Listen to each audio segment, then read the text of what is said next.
অনুপ্রবেশকারী এসেছে কি আসেনি তার উত্তর দেবে কেন্দ্রীয় সরকার, তার উত্তর দেবে রাজ্য সরকার। কিন্তু অনুপ্রবেশকারী বাংলাদেশি বলে কাউকে দাগিয়ে দেওয়া জেনুইন ভোটারকে, সেটাও অন্যায়। তাই আমরা নির্বাচন কমিশনারকে বলেছি যে 2002-এর ভোটার লিস্ট ধরছেন কেন, 2021টা ধরুন। লেটেস্ট ভোটার লিস্টের ওপরে তো সব কিছু হয়। 2024-এরও ভোটার লিস্ট আছে, তার রোল আছে। একটা জিনিস বুঝতে হবে, 2002-এর যে ভোটার লিস্ট এবং 2002-এ যে SIRN হয়েছিল, তাতে যে ইনফরমেশান নেওয়া হয়েছিল, সেই ইনফরমেশান একটা এনুমারেশন প্যাড ছিল। এখন যে ইনফরমেশান নেওয়া হচ্ছে সেটা একটা এনুমারেশন ফর্ম। এনুমারেশন ফর্ম প্যাডে যা ইনফরমেশান নেওয়া ছিল সেটা তো একটা ইনফরমেশান হওয়া উচিত। তাহলে এইবারে এত ইনফরমেশান যে নেওয়া হচ্ছে, মানুষ কোথা থেকে পাবে বলুন তো? তার কে রিলেটিভ ছিল, ডিস্টেন্ট রিলেটিভ, তাহলে তো সব কাজ ছেড়ে দিয়ে এখন আমার ফ্যামিলি ট্রি নিয়ে পড়ে থাকতে হয়, ফ্যামিলি ইতিহাস আলোচনা করতে হয় সকাল থেকে রাত অবধি। এটাকে সরলীকরণ করাটা উচিত ছিল। নির্বাচন দপ্তরের উচিত ছিল প্রপার একটা প্রোটোকল তৈরি করা, অল পার্টি মিটিংটা আগে ডাকা। যে কোনো বিষয় দেখবেন আগে DO লেভেলে মিটিং হয়, তারপর CO লেভেলে মিটিং হয়। SIR একমাত্র বিষয় যেটা গোটা পশ্চিমবঙ্গে আগে CO লেভেলে মিটিং হয়েছে, তারপর DO লেভেলে মিটিং হয়েছে।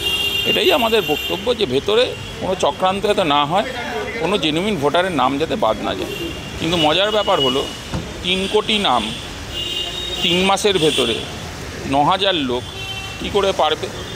কোন অঙ্কের বুদ্ধিতে, কোন কেসিনাগের বই পড়েছে আমরা জানি না। উনি কেসিনাগের বই পড়েছেন না মোদিনাগের বই পড়েছেন বোঝা খুব মুশকিল।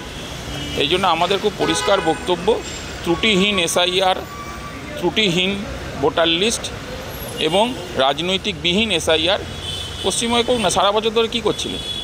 ডেড ভোটার সরাননি কেন? ডেড ভোটাররা তো 2021, 2024-এ ভোট দিয়েছে।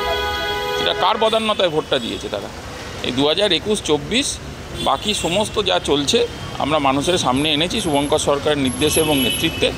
আমাদের এই গণতান্ত্রিক পদ্ধতিকে বাঁচানোর লড়াই আমরা লড়ছি রাস্তায়। টোটাল আপনার 80,000 প্লাস বুথ আছে, বাকি বুথ অ্যাডিশান করে 94,000 হবে।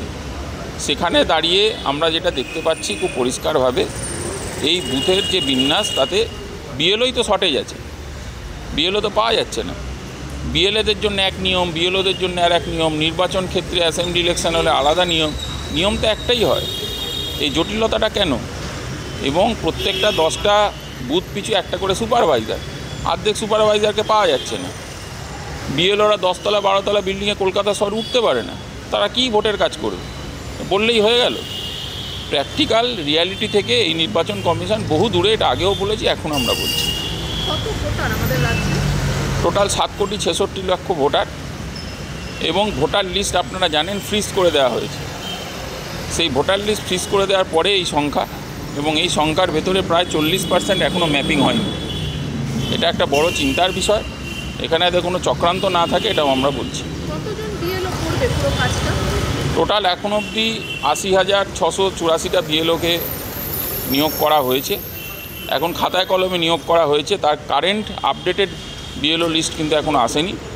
পুরনো BLO লিস্ট দিয়েই চলছে। অধিকাংশ BLO আছে কি নেই সেটাও আমরা বুঝতে পারছি না। তাই একটা পুরো ধোঁয়াশার ভেতরে এই পুরো ব্যাপারটাকে নিয়ে যাওয়া হয়েছে। আপনারা কি নির্বাচন কমিশনে কালকে যে সর্বদলীয় বৈঠক ছিল সেখানে বললেন সবগুলো?